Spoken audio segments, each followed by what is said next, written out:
మన దేశంలో కొన్ని ప్రాంతాలను స్టేట్స్ అని అంటారు. మరికొన్ని ప్రాంతాలను మాత్రం యూనియన్ టెరిటరీస్ అని అంటారు. ప్రస్తుతం మన దేశంలో 8 యూనియన్ టెరిటరీస్ ఉన్నాయి. Andaman and Nicobar, Lakshadweep, Chandigarh, Dadra Nagar Haveli, Daman Diu, Jammu and Kashmir, Ladakh, Delhi, Puducherry. అయితే వీటిలో ఢిల్లీ మరియు పుడుచెర్రికి మాత్రమే ముఖ్యమంత్రి ఉంటారు. అంటే ఢిల్లీ మరియు పుడుచెర్రిలో ఎలక్షన్స్ జరుగుతాయి. మరి మిగతా 6 యూనియన్ టెరిటరీస్ లో ముఖ్యమంత్రి ఎందుకు ఉండరు? ఎలక్షన్స్ ఎందుకు జరగవు? ఢిల్లీ, పుడుచెర్రికి మాత్రమే ఎలక్షన్స్ ఎందుకు జరుగుతాయి? అసలు ఎందుకని కేవలం ఈ 8 ప్రాంతాలను మాత్రమే యూనియన్ టెరిటరీస్ గా చేశారు? అసలు యూనియన్ టెరిటరీస్ ని ఎవరు పరిపాలిస్తారు? ఈ విషయాలన్నీ ఈ వీడియోలో తెలుసుకుందాం. యూనియన్ టెరిటరీ అంటే కేంద్ర ప్రభుత్వం నేరుగా పరిపాలించే ప్రత్యేకమైన ప్రాంతం. మన దేశంలో 8 ప్రాంతాలను యూనియన్ టెరిటరీస్ గా చేశారు. ఈ 8 ప్రాంతాలు భారతదేశంలో భాగమే అయినప్పటికీ వీటి పరిపాలనను ప్రధానంగా సెంట్రల్ గవర్నమెంట్ చూసుకుంటుంది. యూనియన్ టెరిటరీస్ ని భారత రాష్ట్రపతి ద్వారా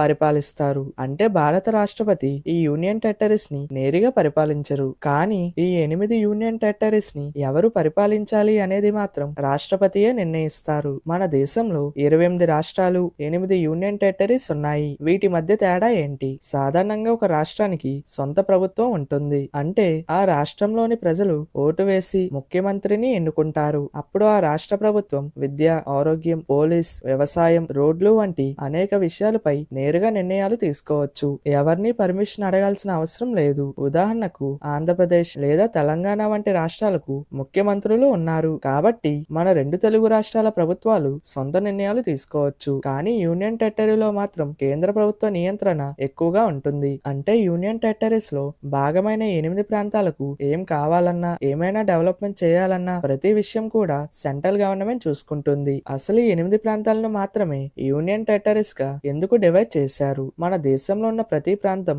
ఒకేలా ఉండదు. కొన్ని ప్రాంతాలు చాలా చిన్నవిగా ఉంటాయి. కొన్ని ప్రాంతాలు దీవుల రూపంలో ఉంటాయి. మరికొన్ని దేశ భద్రతకు చాలా ముఖ్యమైన ప్రాంతాలు. అందుకే కేంద్ర ప్రభుత్వం కొన్ని ప్రాంతాలను ప్రత్యేకంగా యూనియన్ టెరిటరీస్ గా డివైడ్ చేసి పరిపాలించడం ప్రారంభించింది. మొదటిది లదాఖ్. లదాఖ్ చాలా ఎత్తైన పర్వత ప్రాంతం. ఇది చైనా బోర్డర్ కి దగ్గరగా ఉంటుంది. మన దేశ భద్రతకి ఈ ప్రాంతం చాలా ముఖ్యమైనది. లదాఖ్ లోని కొన్ని ప్రాంతాల్లో వింటర్ లో టెంపరేచర్ -20°C కంటే కూడా తక్కువగా ఉంటుంది. లదాఖ్ క్యాపిటల్ సిటీ లే. లదాఖ్ లో మొత్తం 3 లక్షల మంది జనాభా ఉంటున్నారు. రెండోది జమ్మూ కాశ్మీర్. భారతదేశంలోని అత్యంత అందమైన ప్రాంతాల్లో ఒకటి. 2019 వరకు జమ్మూ కాశ్మీర్ ప్రత్యేక రాష్ట్రంగా ఉండేది. ఆర్టికల్ 370ని తొలగించిన తర్వాత ఈ ప్రాంతాన్ని యూనియన్ టెరిటరీగా మార్చారు. ఈ ప్రాంతం పాకిస్తాన్ బోర్డర్ కి దగ్గరగా ఉండడం వల్ల భద్రతా పరంగా చాలా ముఖ్యమైనది. జమ్మూ కాశ్మీర్ కి వాతావరణ పరంగా 2 క్యాపిటల్స్ ఉన్నాయి. సమ్మర్ లో అయితే శ్రీనగర్, వింటర్ లో అయితే జమ్మూ. జమ్మూ కాశ్మీర్ లో సుమారు 1.2 కోట్ల మంది నివసిస్తున్నారు. మూడోది దాద్రా నాగర్ హవేలీ, డామన్ డియూ. ముందు ఇవి 2 వేరువేరు యూనియన్ టెరిటరీస్ గా ఉండేవి. అంటే మొదటిది దాద్రా అండ్ నాగర్ హవేలీ, రెండోది డామన్ డియూ. కానీ 2020లో పరిపాలన సులభంగా ఉండేందుకు ఈ రెండింటినీ కలిపి ఒకే యూనియన్ టెరిటరీగా మార్చారు. ఈ యూనియన్ టెరిటరీ మొత్తం 4 ప్రధాన ప్రాంతాలతో ఉంటుంది. దాద్రా, నాగర్ హవేలీ, డామన్ డియూ. ఈ 4 ప్రాంతాల్లో చాలా సంవత్సరాల పాటు పోర్చుగీస్ పాలన ఉండేది. ఈ 4 ప్రాంతాలకి కలిపి ఒకే రాజధాని ఉంటుంది. ఆ రాజధాని పేరు సిల్వాసా. ఈ ప్రాంతాల్లో సుమారు 12 లక్షల మంది జనాభా ఉంటున్నారు. దాద్రా అండ్ నాగర్ హవేలీ. ఈ ప్రాంతం గుజరాత్ మరియు మహారాష్ట్ర మధ్య ఉంటుంది. ఈ ప్రాంతంలో ట్రైబల్ పాపులేషన్ కూడా ఎక్కువగా ఉంటుంది. డామన్ అనే ప్రాంతం గుజరాత్ బీచ్ కి దగ్గరగా ఉంటుంది. డ్యూ అనే ప్రాంతం ఒక చిన్న ఐలాండ్. ఇది గుజరాత్ లోని కైతవార్ పెనిన్సులా దగ్గర అరేబియా సీలో ఉంటుంది. నాలుగోది చండీగఢ్. చండీగఢ్ ని ప్రత్యేకంగా ప్లానెట్ సిటీగా నిర్మించారు. ఈ నగరం పంజాబ్ మరియు హర్యానా 2 రాష్ట్రాలకు రాజధానిగా పనిచేస్తుంది. అందుకే ఈ ప్రాంతాన్ని ఏ ఒక్క రాష్ట్రానికి ఇవ్వకుండా యూనియన్ టెరిటరీగా ఉంచారు. ఈ నగరాన్ని లీ కార్బ్యూజర్ డిజైన్ చేశాడు. ఈ చండీగఢ్ లో సుమారు 12 లక్షల మంది జీవిస్తున్నారు. నాలుగోది లక్షద్వీప్. లక్షద్వీప్ లో చాలా వరకు కోరల్ ఐలాండ్స్ ఉంటాయి. కోరల్ ఐలాండ్స్ అంటే సముద్రంలో కోరల్స్ అనే చిన్న జీవులు ఉంటాయి. వీటిని తెలుగులో పగడాలు అని అంటారు. ఈ చిన్న జీవులు సముద్రం అడుగున గట్టిగా రాళ్లలాగా పెరుగుతాయి. వేల సంవత్సరాల పాటు అవి పెద్దగా పెరుగుతూ ఒక పెద్ద నిర్మాణంలా మారుతాయి. తర్వాత వాటిపై ఇసుక, మట్టి చేరి క్రమంగా దీవులుగా మారుతాయి. అలా ఏర్పడిన దీవులను కోరల్ ఐలాండ్స్ అని అంటారు.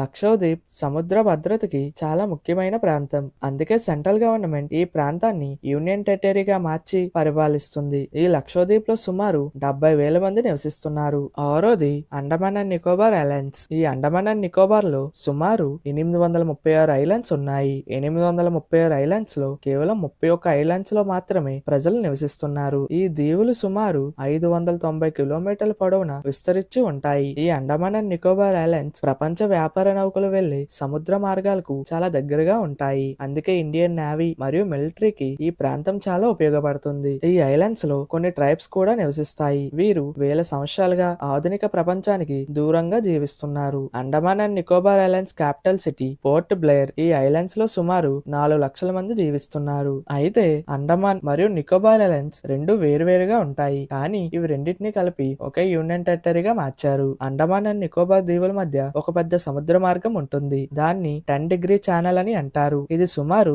150 కిలోమీటర్ల వెడల్పు ఉంటుంది. ఈ channel Andaman islands, Nicobar islands ని వేరు చేస్తుంది. ఏడోది పుడుచెర్రి. పుడుచెర్రి భారతదేశంలోనే చాలా ప్రత్యేకమైన యూనియన్ టెరిటరీ. ఎందుకంటే ఇది సాధారణ ప్రాంతంలో ఒకే చోట ఉండదు. ఇది భారతదేశంలో 4 వేర్వేరు ప్రాంతాలుగా విడిపోయి ఉంటుంది. గతంలో ఈ ప్రాంతాలను ఫ్రాన్స్ పాలించేది. అందుకే ఇక్కడ ఇప్పటికీ ఫ్రెంచ్ కల్చర్ మరియు ఫ్రెంచ్ స్టైల్ బిల్డింగ్స్ కనిపిస్తాయి. భారతదేశానికి స్వాతంత్రం వచ్చిన తర్వాత కూడా పుడుచెర్రి వెంటనే భారత్ లో కలవలేదు. కొన్ని సంవత్సరాల తర్వాత ఫ్రాన్స్ ఈ ప్రాంతాలను భారతదేశానికి ఇచ్చింది. అయితే ఈ ప్రాంతాలకు ప్రత్యేక చరిత్ర మరియు ప్రత్యేక సంస్కృతి ఉండడం వల్ల భారతదేశం వీటిని పూర్తి రాష్ట్రంగా మార్చకుండా యూనియన్ టెరిటరీగా ఉంచింది. పుడుచెర్రిలోని 4 ప్రాంతాలు భారతదేశంలో వేరువేరు రాష్ట్రాల మధ్య ఉన్నాయి. అవి పుడుచెర్రి, కరైకాల్, మాహి, యానం. ఇందులో పుడుచెర్రి ప్రధాన ప్రాంతం. పుడుచెర్రి అనేది తమిళనాడు మధ్యలో ఉంటుంది. పుడుచెర్రిలోనే government offices, assembly, CM office ఉంటాయి. కరైకాల్ ఇది కూడా తమిళనాడు మధ్యలో ఉంటుంది. మాహి ఇది పూర్తిగా కేరళం రాష్ట్రం మధ్యలో ఉంటుంది. యానం ఇది ఆంధ్రప్రదేశ్ లోని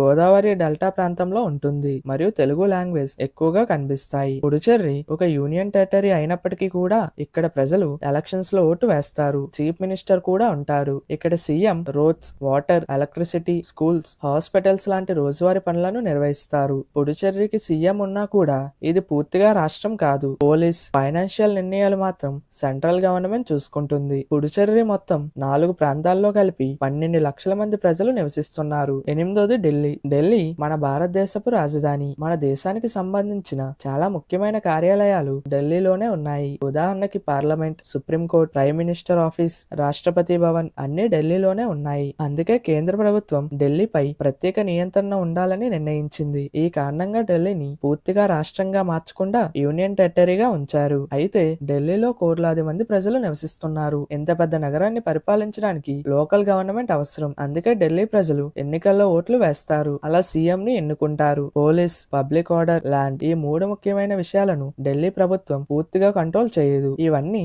సెంట్రల్ గవర్నమెంట్ నియంత్రణలోనే ఉంటాయి. భారత రాజ్యాంగం ప్రకారం యూనియన్ టెరిటరీస్ ని భారత రాష్ట్రపతి పేరుతో నిర్వహిస్తారు. కానీ రాష్ట్రపతి రోజు 8 ప్రాంతాలను పరిపాలించడం కుదరదు. అందుకే సెంట్రల్ గవర్నమెంట్ ఈ 8 యూనియన్ టెరిటరీస్ లో ఒక ప్రత్యేకమైన అధికారిని నియమిస్తుంది. ఆ అధికారిని గవర్నర్ లేదా అడ్మినిస్ట్రేటర్ అని పిలుస్తారు. సెంట్రల్ గవర్నమెంట్ ఎలా చెప్తే ఈ గవర్నర్ అలా పనిచేస్తాడు.